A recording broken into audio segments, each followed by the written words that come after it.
Hello and welcome to the Lazy Book Club podcast, the book club for those who don't want to read or leave the house. My name is Matt Gonzalez. It's David Cox. Oh, sounded frustrating. And I'm Josh Matheson. Was that in line with the kind of Edinburgh Fringe stuff that we were talking about before? Is this your immersive theatre experience with David Cox? Yeah, I want to immerse the audience listener in your frustration. Yeah. Maybe it was I'll frustration. pan it from side to side during.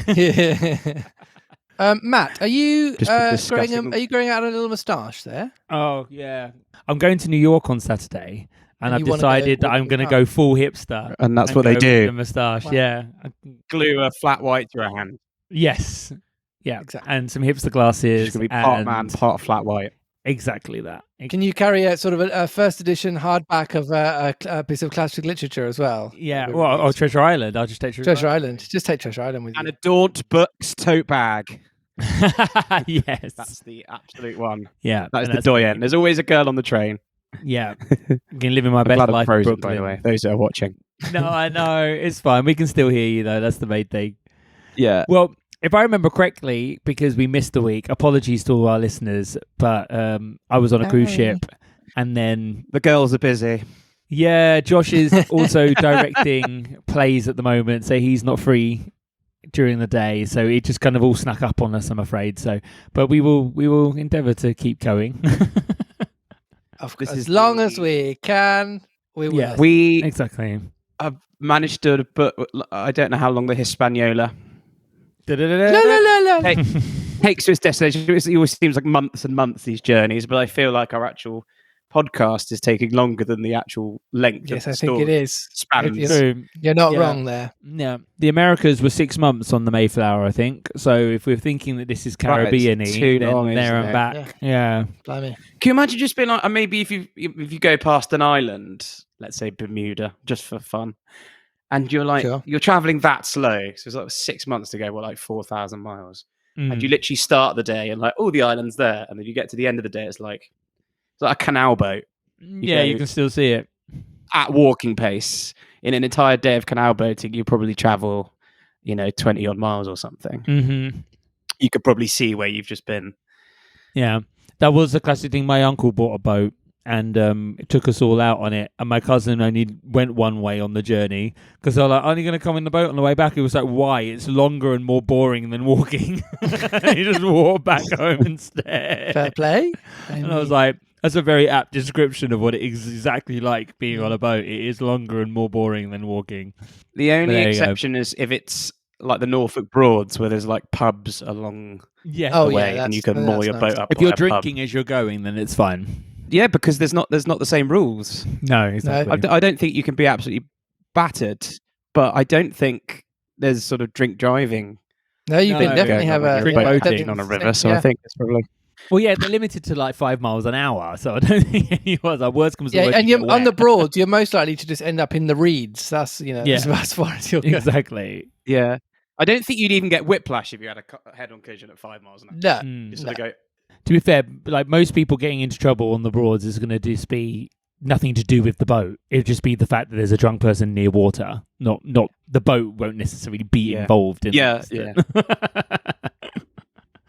no. Anyway, we digress.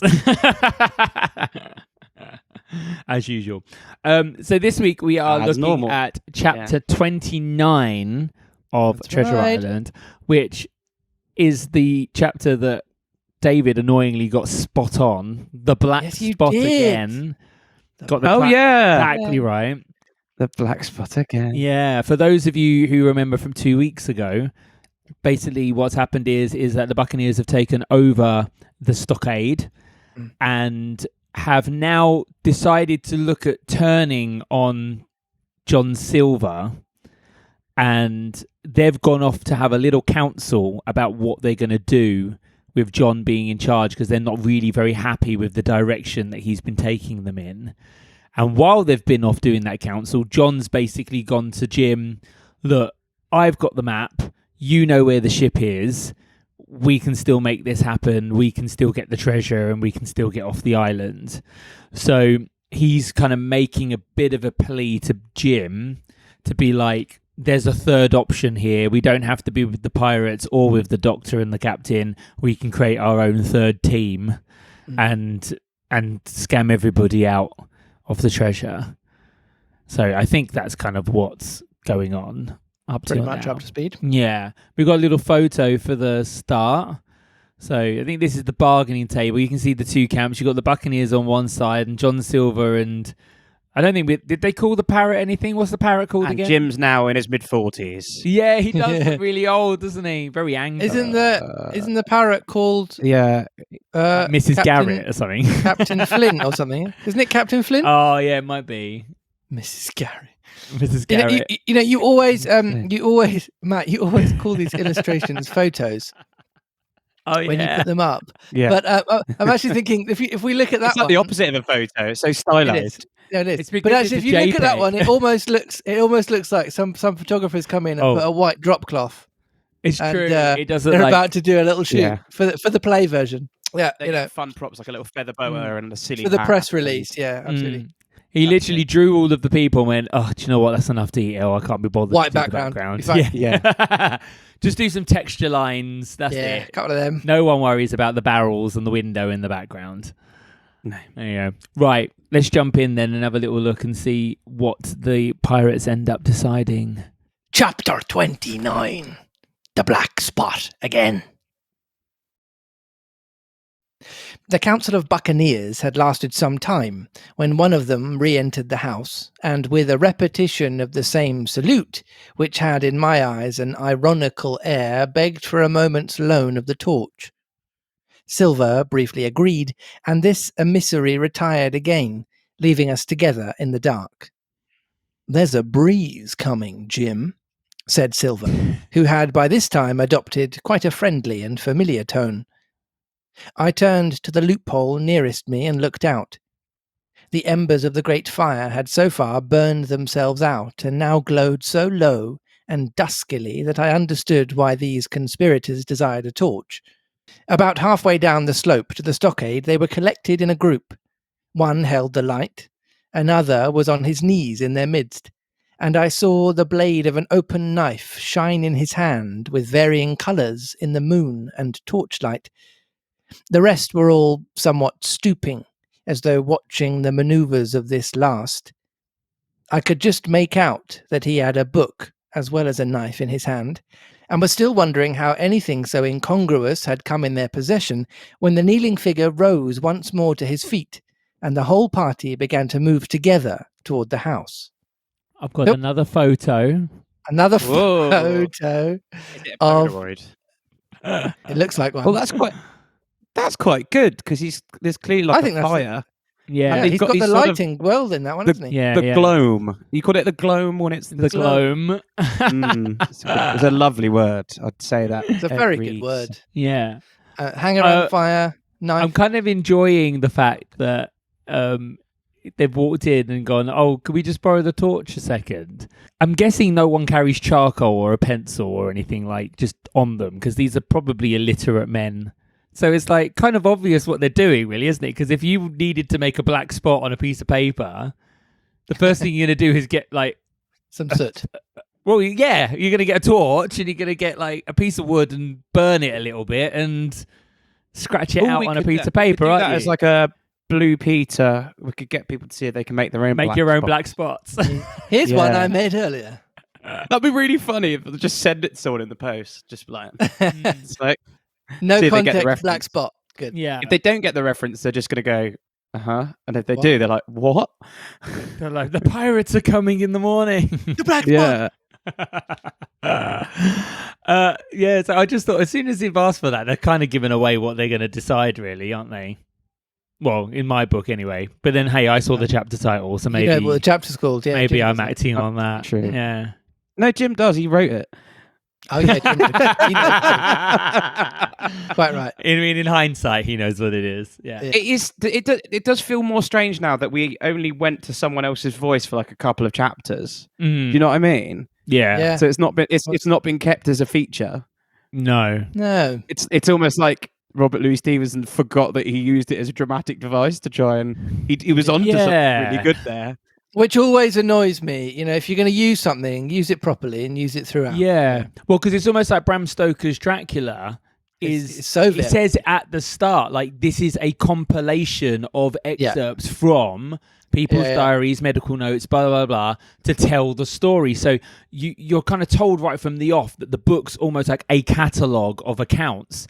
Whereas with this, you're like... You have to piece it together. Yeah, exactly. But with this, it's like, it reads like it's Jim writing his version of, The Journey There and Back Again by Frodo Baggins. Do you know what I mean? It's like him writing that. Yeah, like Baggins. So how did the Doctor's chapters end up in there? And also, if he had access to the Doctor's information, why didn't he then just write those chapters with that information, but from his perspective? Yeah. Exactly. It's not like weird. It's almost like he wrote the chapters up to that point and then gave it to Samwise Gamgee and went, "Can you just fill up to this point? 'Cause I don't know what happened, and then give it back to me, and I'll do the rest." Give it back to me. Like, it's just weird. Yeah, very strange. I want to hear it from the parrot's perspective. Oh yeah. Pieces If of we eight. don't get a Pieces of eight. chapter like Pieces that, of eight. which seems unlikely Pieces at this of point, eight. should we just write Fan fiction. We'll write a little. Fan fiction. Yeah. Absolutely. I just love the idea of the parrot playing the long con the entire time, and that, like, they're actually the evil mastermind behind the entire thing. Yeah. That's how I would write it anyway. Yeah. Here they come, said I, and I returned to my former position, for it seemed beneath my dignity that they should find me watching them. Let 'em come, lad, let 'em come, said Silver cheerfully. I've still a shot in my locker. The door opened, and the 5 men, standing huddled together just inside, pushed one of their number forward. In any other circumstances, it would have been comical to see this slow advance, hesitating as he set down each foot, but holding his closed right hand in front of him. Step up, lad, cried Silver. I won't eat you. Hand it over, lubber. I know the rules, I do. I won't hurt a deputation.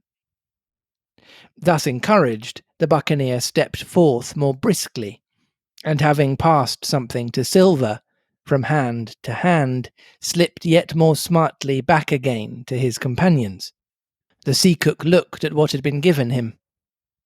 The black spot? I thought so, he observed. Where might you have got the paper? Why, hello! Look here now, ain't this lucky? You've gone and cut this out of a Bible. What fools cut a Bible? Ah, there, said Morgan. There, what did I say? No good'll come to that, I said. Well, you've about fixed it now among you, continued Silver. You'll all swing now, I reckon. What soft-headed lubber had a Bible? It was Dick, said one. Dick, was it? Then Dick can get to prayers, said Silver. He's seen his slice of luck, has Dick, and you may lay to that. But here the long man with the yellow eyes struck in. Belay that talk, John Silver, he said. This crew has tipped you the black spot in full council, as in duty bound. Just you turn it over, as in duty bound, and see what's wrote there. Then you can talk. Thank'ee, George, replied the sea cook. You always was brisk for business and has the rules by heart, George, as I'm pleased to see. Well, what is it, anyway? Ah, deposed. That's it, is it? Very pretty wrote, to be sure, like print, I swear. Your hand a right, George? Why, you was getting quite a leadin' man in this here crew. You'll be captain next, I shouldn't wonder. Just oblige me with that torch again, will you? This pipe don't draw. Come now, said George. You don't fool this crew no more. You're a funny man by your account, but you're over now, and you'll maybe step down off that barrel and help vote. I thought you said you knowed the rules, returned Silver contemptuously. Leastways, if you don't, I do. And I wait here, and I'm still your captain, mind, till you're outs with your grievances and I reply. In the meantime, your black spot ain't worth a biscuit. After that, we'll see. Oh, replied George. You don't be under no kind of apprehension. We're all square, we are. First, you've made a hash of this cruise. You'll be a bold man to say no to that. Second, you let the enemy out of this here trap for nothing. Why did they want out? I dunno, but it's pretty plain they wanted it. Third, you wouldn't let us go at them upon the march. Oh, we see through you, John Silver. You want to play booty, that's what's wrong with you. And then fourth, there's this here boy. Is that all? Asked Silver quietly. Enough too, retorted George. We'll all swing and sundry for your bungling. Well now, look here. I'll answer these 4 points, one after another. I'll answer 'em. I made a hash of this cruise, did I? Well, now you all know what I wanted, and you all know that if that had been done, that we'd have been aboard this Hispaniola this night as ever was. Every man of us alive and fit and full of good plum duff, and the treasure in the hold of her, by thunder. Well, who crossed me? Who forced my hand, as was the lawful captain? Who tipped me the black spot the day we landed and began this dance? Ah, it's a fine dance, I'm with you there, and looks mighty like a hornpipe in the rope's end at Execution Dock by London town, it does. But who done it? Why, it was Anderson, and Hans, and you, George Merry. And you're the last above board of that same meddling crew, and you have the Davy Jones's insolence to up and stand for captain over me, you that sank the lot of us by the powers. But this tops the stiffest yarn to nothing. You have to give him his due. He's clever. Who, Silver?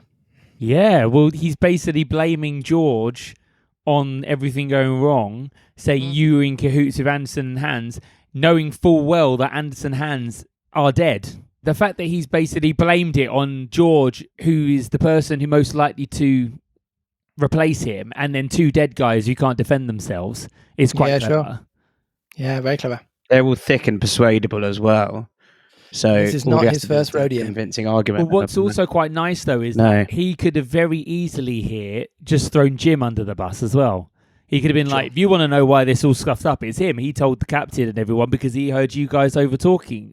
Yeah. Talking about it. If you guys hadn't been talking about it by the apple barrel, then he wouldn't have been able to tell him. So it's like, at least it shows that he's got a little bit of honor because he is actually hiding the fact that Jim is actually the problem from these pirates. So it's kind of interesting. You're kind of going, oh, okay, he's a bit of a nasty piece of work, but he's got some But integrity. at the same time, to what point is this loyalty, and to what point is this that he just knows he needs Jim because Jim knows where the boat is? Oh, yeah. I think for me, most of it is about him just playing all the cards he can to make sure he gets what he wants. Yeah. He can play that off as loyalty if it works in his favour. But Yes, it's true. It's very true.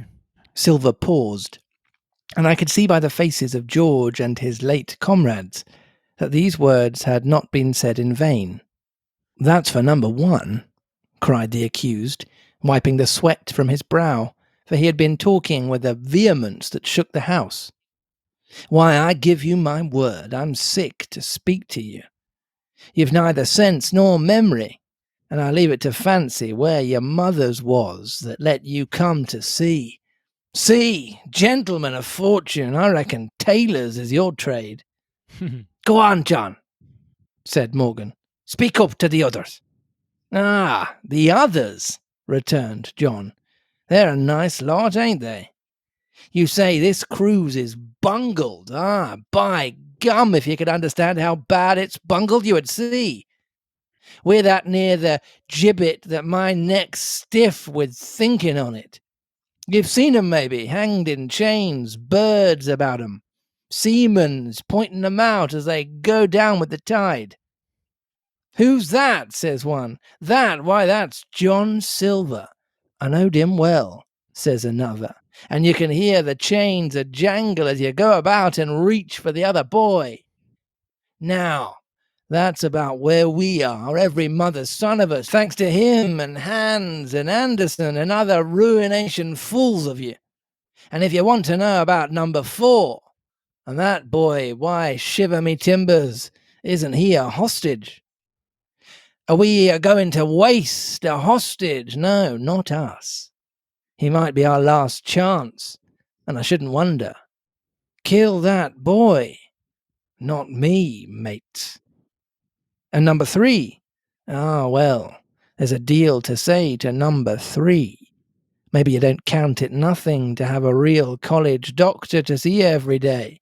You, John, with your head broke, or you, George Mary, that had the ague cheeks upon you, not 6 hours agone, and has your eyes the colour of lemon peel to this same moment on the clock.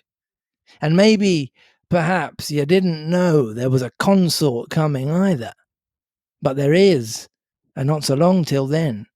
And we'll see who'll be glad to have a hostage when it comes to that. And as for number 2, and why I make a bargain, well, you came crawling on your knees to me to make it. On your knees you came, you was that downhearted, and you'd have starved too if I hadn't. But that's a trifle. You look there, that's why. And he cast down upon the floor a paper that I instantly recognized. None other than the chart on yellow paper with the 3 red crosses that I had found in the oilcloth at the bottom of the captain's chest. Why the doctor had given it to him was more than I could fancy. If it was inexplicable to me, the appearance of the chart was incredible to the surviving mutineers.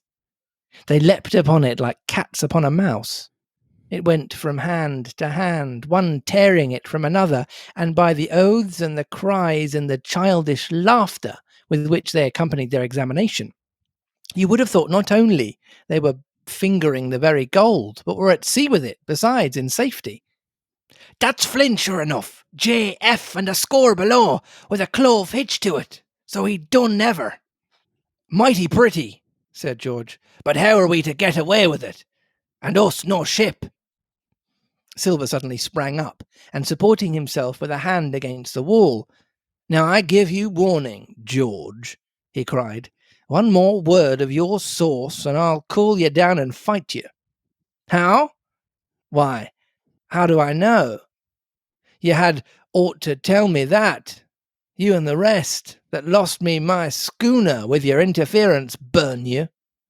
But not you. You can't. You hain't got the invention of a cockroach. But civil you can speak and shall, George Merry, you may lay to that." "That's fair enough," said the old man Morgan. "Fair? I reckon so," said the sea cook. "You lost the ship. I found the treasure. Who's the better man at that? And now I resign, by thunder. Elect whom you please to be your captain now. I am done with it." "Silver!" they cried. "Barbecue forever! Barbecue for captain!" It just makes them sound like they want the barbecue. "Bobby, I fancy a burger." Yeah. What you want? Barbecue! He's done very well again to always show his cards when they will be the most effective. Yeah. In terms of the chart and stuff, not even telling the other Buccaneers who took the stockade with him that they had given him the chart. Is kind of quite interesting, but he obviously felt no need to let them in on that until he knew it was going to benefit him in some way. Yeah, I mean, he's a one-man band. He'll only use people if he absolutely has to. Yeah. Yeah. "So that's the tune, is it?" cried the cook. "George, I reckon you'll have to wait another turn, friend. And lucky for you as I'm not a revengeful man. But that was never my way.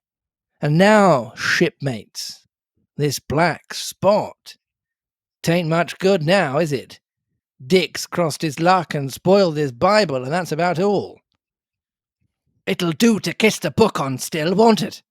growled Dick, who was evidently uneasy at the curse he had brought upon himself. "A Bible with a bit cut out," returned Silver derisively. "Not it.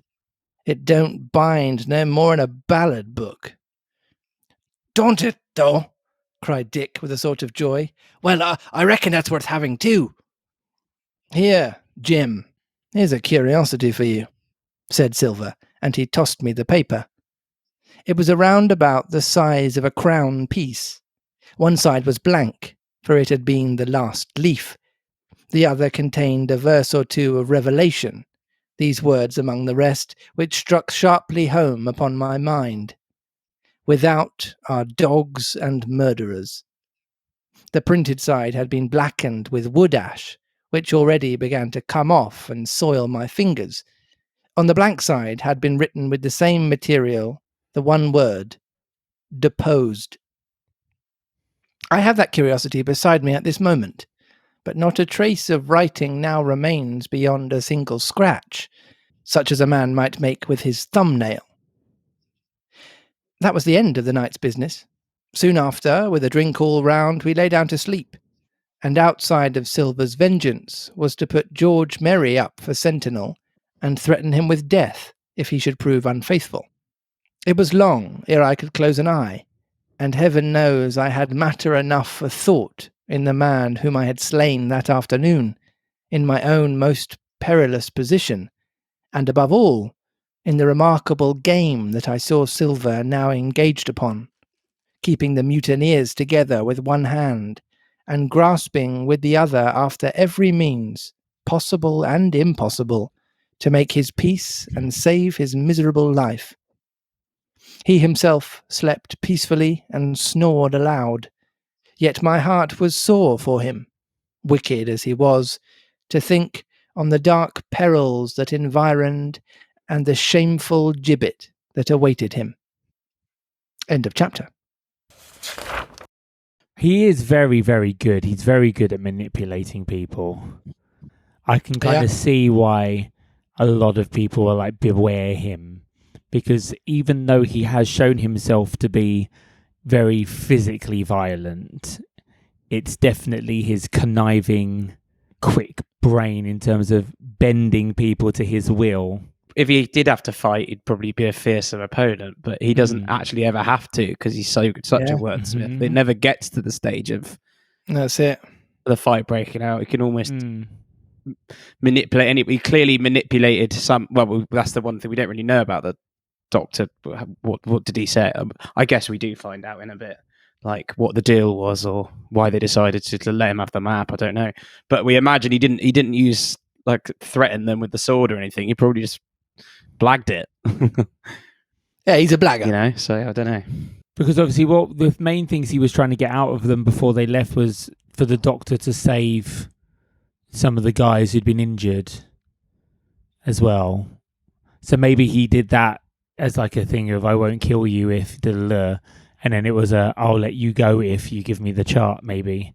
Maybe those are the two different deals that they struck.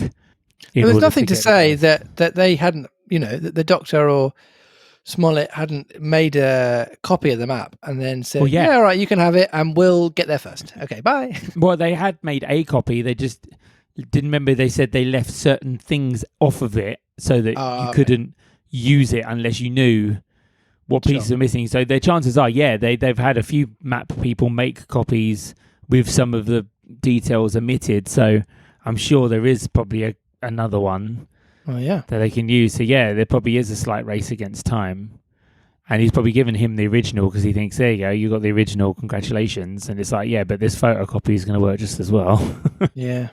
Not that they have a Xerox in this time, but You just got the intern just going like, oh. Yeah. One of the things that really jumped out to me during this chapter is how literate everyone seems to be. I don't know why, but I just assumed in this time that a lot of people wouldn't be able to read and write. And like particularly like Jim. Be more slangy. Yeah, well like Jim as like a boy who just worked in his parents' inn, like I didn't expect him to be able to like read, this is from Revelation and this is write a novel. Well, he does. He writes novels, so I suppose I should have guessed that he is literate, of course. Yeah, but that's years later. So but you're right. I would have thought a little boy from a little inn in Bristol, who's been working non-stop in that inn. It didn't say like in the intro that he was going to school. No, it didn't. No, it would have been homeschooling, surely. Yeah, he's been self-taught or a tutor, perhaps. I love that. There's a seat like. Jim's teachers going like, where has he gone? He's missed the whole term. It's completely unacceptable. Bueller? Yeah. Like, head teacher's been on the phone. So funny. He comes back after the summer with a tan and they'll be like, where you been, Jim? He's like, you never guess. Been on a pirate ship. Work experience. You're 8.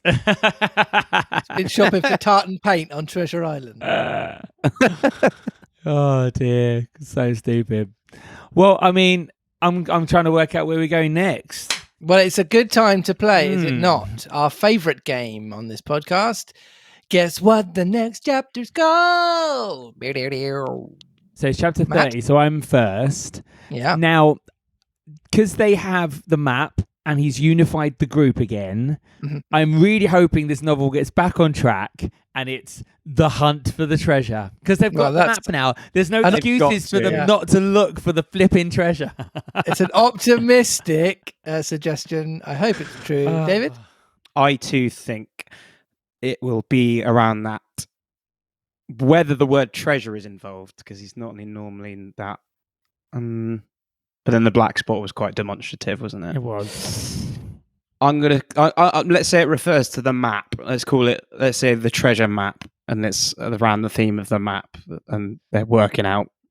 All right, thank you, gentlemen, for your guesses this week. I'm sad to say, not only are you both wrong, but it seems like we're no nearer to that big hunt that you're looking for, Matt, because chapter 30, Triple X, is entitled On Parole. On Parole? On Parole is what it's called. What? For what? I don't know. But like, is it normally you're on parole if you've been imprisoned? Yeah, and then they're like, "Oh, for good behaviour, we'll let you out into society again." They've said that Jim is a hostage, so maybe they'll let him out on parole from hostaging. So, what you think they mean that he's not being he's being escorted around and being checked in on? Is that what this is meaning? Yeah, he's allowed to go for one walk around the garden. Yeah, it's like house arrest. I'm so upset. I'm so upset. Well, Treasure Island. Treasure Island. Like it's what this 5 chapters after this. Yeah, I know. It's supposed to be called Treasure Island. 30 of 36 or something, and we've got nothing. There's been an island, but there's been no treasure. No, 34. We've only got 5 chapters left. Oh, great. It's just going to be like Tolkien, isn't it? But it's going to be like all building up to this big battle that ends up being over in like 6 pages. Yeah. I mean, yay! This book's amazing. Yay. Thank you for sticking with us, listeners. Please come back next week. Well, if you've got any thoughts or opinions on this chapter and how you would get rid of John Silver from your Buccaneer group, you can email us on thelazybookclub@gmail.com. Or if you would like to photocopy a treasure map or a map that you like, and then you can share the image of that. Maybe you have to scan it, actually, because a photocopy is not much use on the imaginary physical sphere that is the internet. It's not a really intangible thing. So there's no point in photocopying it and just not telling us about it, because the whole point is you're interacting. It's true. With us. You can photocopy it, but we're not going to see the photocopy. Just share a map with us and put a cross on it. Okay. Where do we do that? On Twitter, and the handle is @LazyBookClubPod. You know. Good. That was the most rambling outro you've ever done. I loved it. Good. Tell us of a time when you went more off topic than David just did then on Instagram @LazyBookClubPod. I just love that, like, the main bit of info you're meant to get out is the username, and it's the one bit of info you forgot to give. We're also on Patreon, where for the very small fee of $3 a month, you get an extra episode every month, as well as access to the videos. That's patreon.com/LazyBookClubPod. Otherwise, we'll see you next week for chapter 30, On Parole. Hopefully, it's a little bit more exciting than it sounds. We'll see you then. Bye. Right. No band out.